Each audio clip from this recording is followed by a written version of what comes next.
Hey guys, welcome back to my channel. Today I'm doing this eyeshadow look. I was using the Juvia's Place Garden of Juvia's palette. This is my first time using this palette, and I'm really testing out the Juvia's Place formula in their more recent palettes because my only experience with the brand is with older palettes. If you're new here, hello, my name is Rachel. I'm a homeschooling stay-at-home mom. I really enjoy colorful eyeshadow in general, but colorful especially, and I upload several videos every week.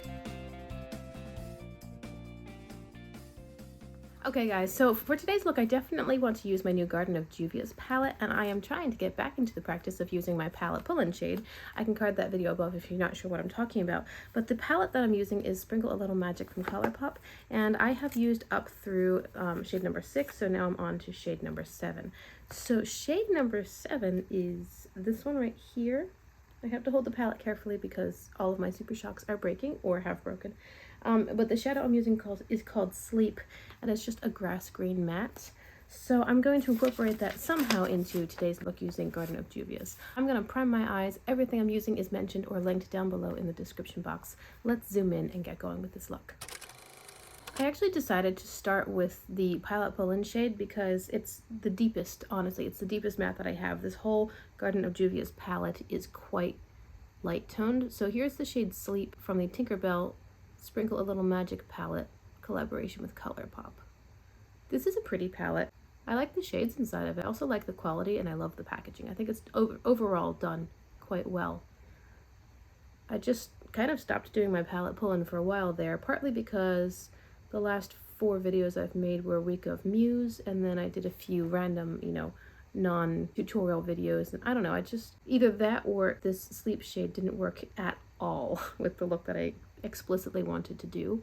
And while the fun of my palette pull-in is that it's a bit of a challenge, sometimes it's like a little mini palette bingo, sometimes it's not going to work. I don't want to incorporate this into a red smoky eye or anything like that, so I've given myself leeway to just not do it if I don't want to, but I also want to be doing the project on the whole, so getting back into it today, if that made any sense. I really need something on my lips because they're dry. I'm trying out this product from NYX. This is Milky Gloss. This one's green, and it just caught my eye because I was like, how green is it really? I'm going to put it on for you guys.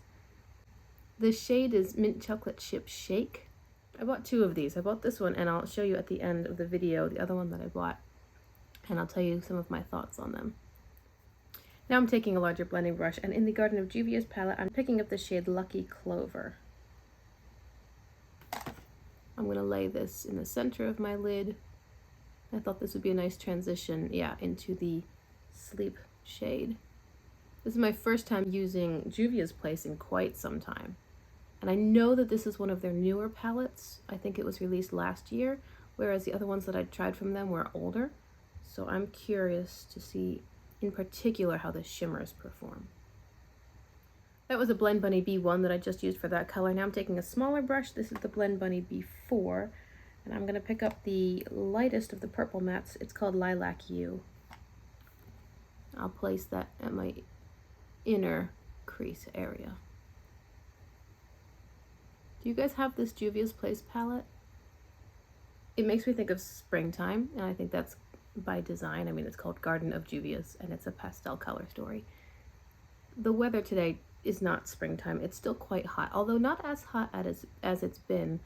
Finally, we're starting to head into fall. I love fall, and I'm seeing the leaves start to change a bit. Some have dropped off trees, and we are no longer having 110-degree days, which is fine by me, but I wanted to play with something bright and springy today.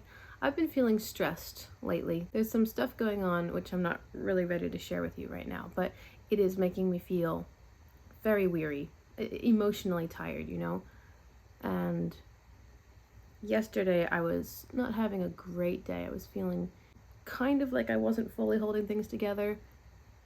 I'm going to carry those mattes onto the whole lid space because they're so pretty. I'll probably cover them with shimmer, but right now I just want to throw color all over. Anyway, yesterday was a little bit of a harder, more frustrating day, and I'm in the middle of potty training my toddler, and she's not picking it up as quickly as I was hoping she would.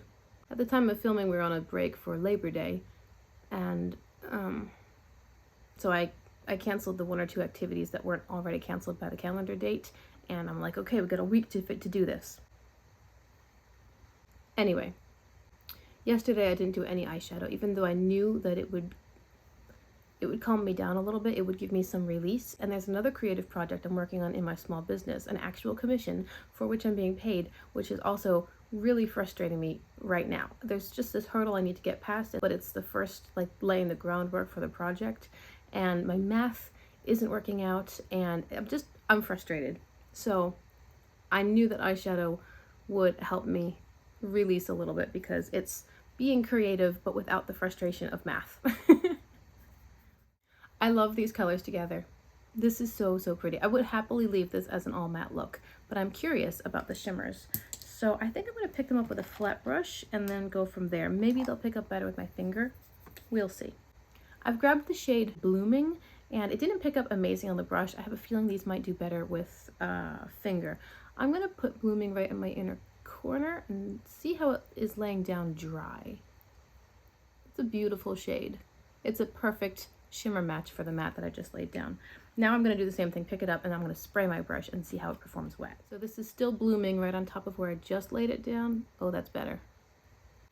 Lovely. I'm going to put this on the inner third of my lid space, I think, and because my eyes are hooded and dropping down a little bit, I'm going to carry it up higher to make sure that you can actually see the shimmer, even if I'm looking straight ahead. And now I think I'll take the same brush and pick up Money Tree.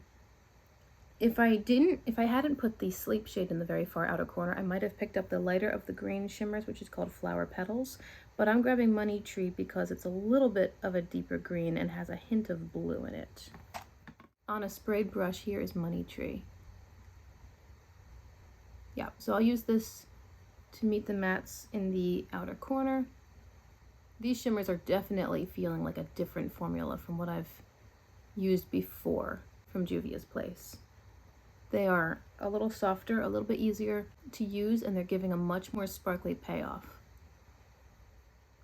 The shimmers are also a little bit more duochromy than the ones that I remember from Juvia's place before. I think that this one I'm using here, the Money Tree, actually has some pink in it. It's a bit hard to tell because I've merged it with one like pink shimmers over here. Either way, it's really pretty. I hope you can see that on camera. Duochromes are actually really easy to create. You can do DIY duochromes by taking 2 shimmers and just working them together a little bit. Not necessarily the entire space, but if you divide your lid into thirds, for example, you might put this shimmer here, and then in the middle, just work them together so you get that duochrome effect. So that's kind of what I've got going on here.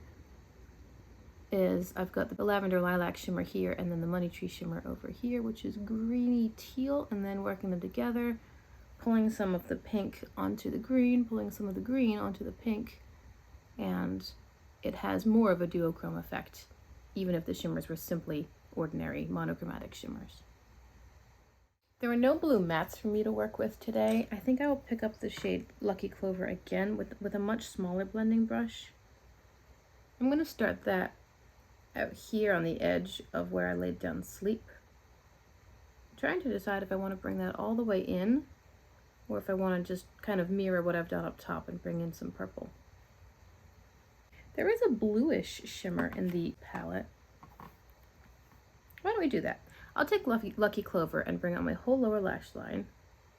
And now with a very small and much more precise blending brush, I'm going to pick up Best Buds, which is the bluish shimmer in the Juvia's palette, and I'll spray this.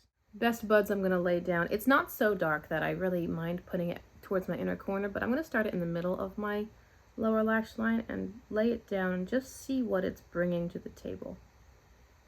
Again, there are not really any blues in this palette, but this one is the most blue of the options. So yeah, this is a light, beautiful, sparkly blue shade. So I will bring it on pretty much the whole lower lash line. I might stop out here in the outer corner just to let that green have its own space, but I'll lay this blue and bring it into the inner corner as well. That's a beautiful color. I really like that. Actually, I'm loving this entire look. I had a feeling that I would like the color story of this palette, and that's probably why I kept thinking about grabbing it. And then my friend gave it to me. She's so generous. Now I want a matte inner corner. This is just a small-ish blending brush. I'm picking up Gardenia. Ooh, that picks up a lot. Knock off a little bit of that. And I'll pop this right here. All right, here's how it turned out. I can hear my children waking up. The sun is coming up through this window and there is a landscaping crew outside. So I didn't bother putting on an outer eyeliner, but I did tightline my waterline with this from ColourPop. This is the shade Big Splash. And then I put on some mascara. On my face, I have the Tulum palette from BH Cosmetics as a bit of bronzer and the Kofanon Moonlight highlighter from Nomad Cosmetics. I put on too much. I don't know if you can see it maybe from this side. I put on too much. And then I was like, yeah, backpedal, backpedal. I was trying to bring in a little bit of blue because I lately have been pairing my blue shirts with really green looks. And I'm not sure what that's all about, but I think that this look is really, really pretty. It actually makes me think of the Sprinkle a Little Magic palette in and of itself, because that one is like blue, green, pink sort of thing. This is lovely. And the Juvia's Place palette is definitely a different formula than what I've used before. I think that they have upgraded and greatly improved their formula. And, you know, if I had swatched the palette, I would have been able to tell you for sure if the shimmers were at least duochromes. I think they are, because when I laid down the greenish shimmer, there was a lot of pink in it just naturally. So really, really pretty shimmers. I like them a lot. Now let me quickly show you the other lip product I got. This is a Shadow Mango Lassie. The first one I got, this Mint Chocolate Chip Shake, is the one that I'm wearing now, and it brings a lot of gloss and shine, but not really a lot of color. If I swatch it on my hand for you, you can see that there's a little bit of a hint of green in it, but not a ton, and that's fine. I was simply curious about that one. This one I thought, well, this one will be more like the ColourPop lip oil in the shade Hot Spark. I'm gonna swatch this one for you. You can see that the base of this one, it's much more opaque. It's not nearly as much of a gloss. And when I put it on my lips, it has like this strange white base. I'm putting it right on top just to demonstrate for you because, again, I don't have a lot of time. It's like a gloss with almost a whitish base. I don't love this one right here. I don't know, I feel like I have to be a little bit more careful with this color, but I think it'll still pair nicely with some of the more orangey toned lip colors I have, such as glowing lips that I've got from ColourPop. Okay, I dabbed that product off and put more of the Mint Chocolate Chip one on top. Those products are linked below in the description box as well under the lips category if you're curious about them. I don't know for sure if I'll buy them again. I don't dislike them. I just don't know what kind of value they might bring to my collection when I already own other lip products that I do like.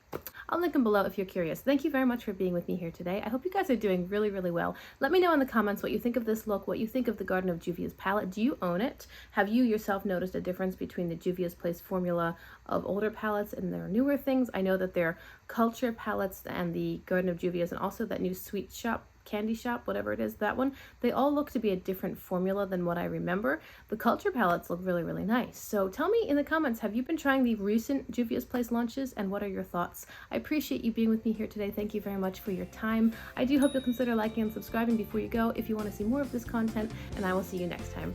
Bye!